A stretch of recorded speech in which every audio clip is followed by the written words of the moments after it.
Casey Ho fam, let me do this properly. Namaste Miranam, Professor Hey, Apsi Milker Hushiwe. How are you? I am doing well. I am the professor. And it is very, very early on a Saturday morning here in America. And I am trying to get caught up on videos. I am very humbled by the requests coming in. There's a lot. If you would have told me when I started this channel that I would get between email and messages 300 requests a day, I would have said you're crazy, and that's what's happening. So be patient with me, my friends. I'm trying to go through and look at every video. Initially, when requests were made, I would do them on every video, but it's getting just overwhelming where I have to kind of pick and choose. So be patient with me. The professor loves you. He is co-protector of India, and he's going to do Indian Army parachuters.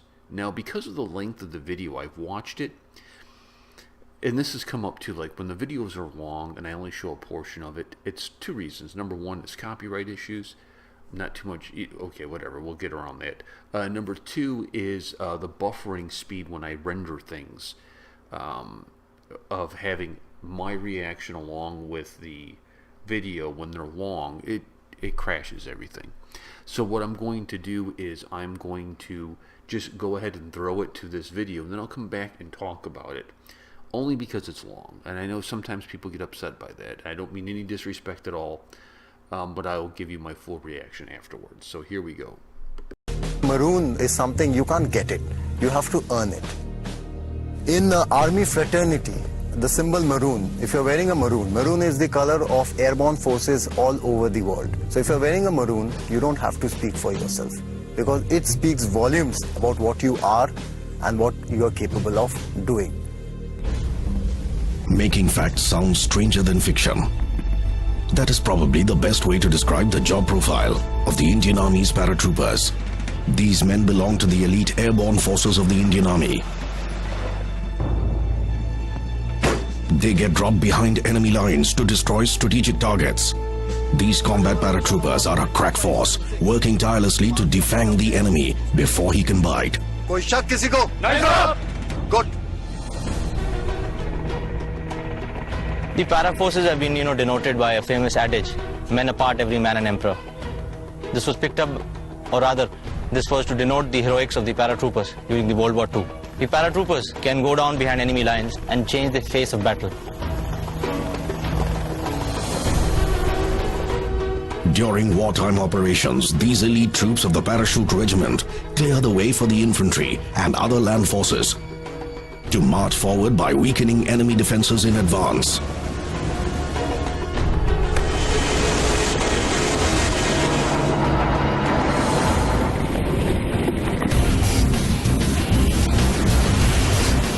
These paratroopers can operate at any time of the day or night. Most of their operations are clandestine in nature. These airborne forces have played a pivotal role during all the wars fought by the Indian Army.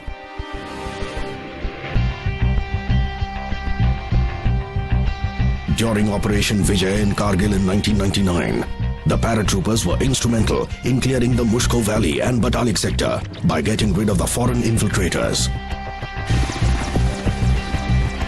In addition to combat roles, the airborne forces are engaged in a variety of tasks, including combat, search and rescue operations, counter-insurgency actions, sabotaging enemy's communication systems, and responding to emergencies that include terror threats from armed insurgents and cross-border terrorists.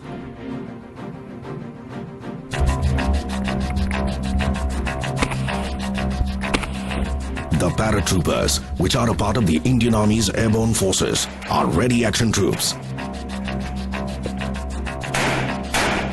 These are inserted in action zones using various means, including heli-borne insertions, slithering, ground vehicles, and military freefall techniques like HALO, that is high altitude low opening, and HAHO, meaning high altitude high opening.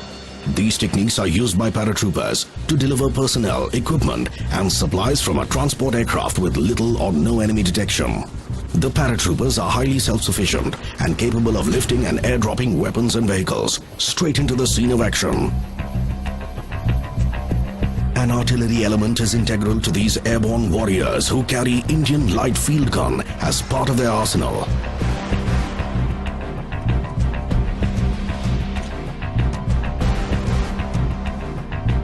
Within minutes of being airdropped, the paratroopers quickly place the gun in firing position. In addition to their highly specialized combat and survival skills, the paratroopers also get to use some highly sophisticated weapon systems. Armed with advanced GPS-based navigation equipment, including GPS watches, radio and satellite communication sets, the Indian Army paratroopers count amongst some of the best airborne forces in the world. How does the Indian Army get hold of these men? Men who know no fear, men who can attack with the stealth of a cheetah, and men who take pride in living under the shadow of death 24/7. Paratroopers, both men and officers, are elite and special. And they've got to be very physically and mentally tough. All these paratroopers are volunteers. 431F, Southern S Nagar, sir! That is, they become paratroopers out of their own choice. In the academy, there were officers from the parachute regiment, and I always considered them as a role model. Something told me that they are a little different from the others. To be considered fit for wearing the maroon beret, a soldier has to be comparatively young, physically fit, mentally tough, intelligent and motivated, with an ability to innovate. Officers from all the arms and services can join the parachute regiment.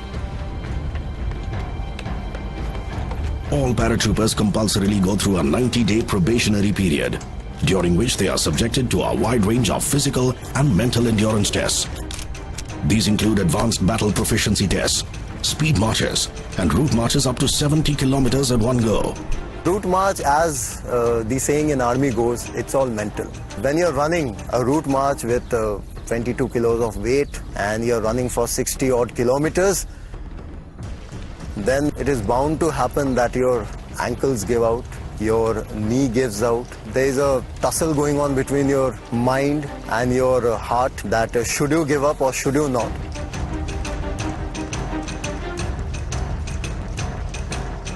And that is where I would say your temperament to carry on in spite of all odds come into play. A person just by his sheer physical strength cannot run 60 to 70 kilometers with such a weight. Their minds and bodies are stretched beyond their limits. They also hold their skills in navigation, medical rescues, demolition handling, and rockcraft. All these assume significance, considering that a paratrooper may have to opt for near impossible routes to reach the enemy and evacuate his buddies injured in action. The paratroopers also get special inputs on conducting ambushes and raids on terrorist dens in populated areas. They train to achieve mastery in both conventional as well as unconventional warfare.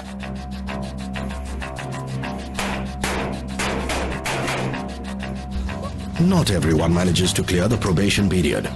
The average rejection rate hovers between 70% and 80%.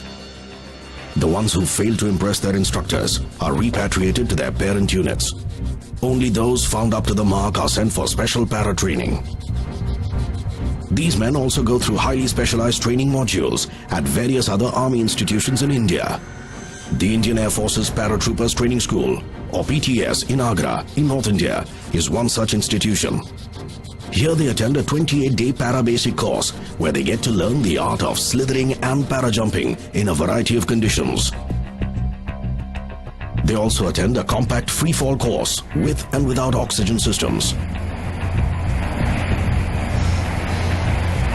Those who develop cold feet at the 11th hour are declared unfit for becoming a paratrooper and are sent back to their parent units.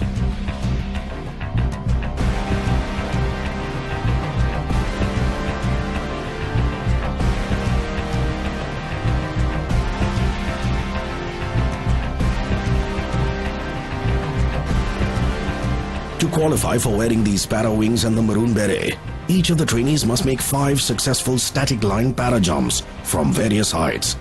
These include night jumps and jumps with full battle load.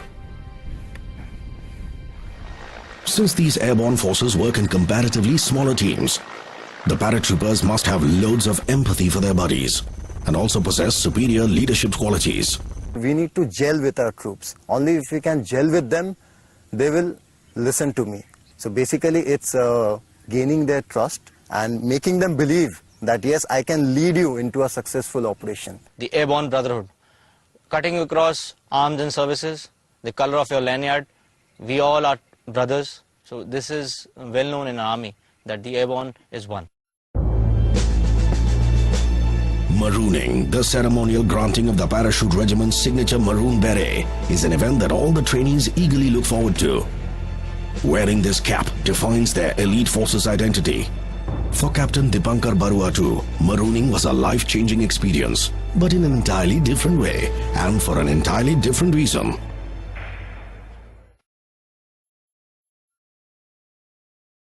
Initially when they told me that I didn't make it, I was very disappointed. Whatever I have seen of you, you are a very good officer. Okay, you have performed quite okay in your probation. But after speaking to people, I think there is some shortcoming. You didn't gel with the team. So it doesn't matter. Look after yourself. Take care. Now you go back to your parent battalion. So take care and wish you all the best for your career ahead in the army. When Captain Shiv Shankar was taking me out and maybe I was to board the gypsy and go to the railway station, this feeling was going on inside me that am I not capable enough? Superiors do play such pranks from time to time. After all, shocks and surprises are integral to a paratrooper's life. Captain Aswal came and told me that I didn't clear my mess bill. And what about your mess bill? Have you cleared it? No, sir. Please come along and clear your mess bill first. It was like a last nail in the coffin that once you're not selected and then you're again going back to clear your mess bill. But then when I went inside, to my shock and surprise, people were waiting holding that maroon beret, and it was like, I've done it. Adios, congratulations. So, go ahead with the In the tradition. true paratrooper tradition, Captain Dipankar is made to wear his maroon beret dipped in his drink. Yes, his drink. Everything's smart now. Without this, his baptism into the airborne forces remains incomplete.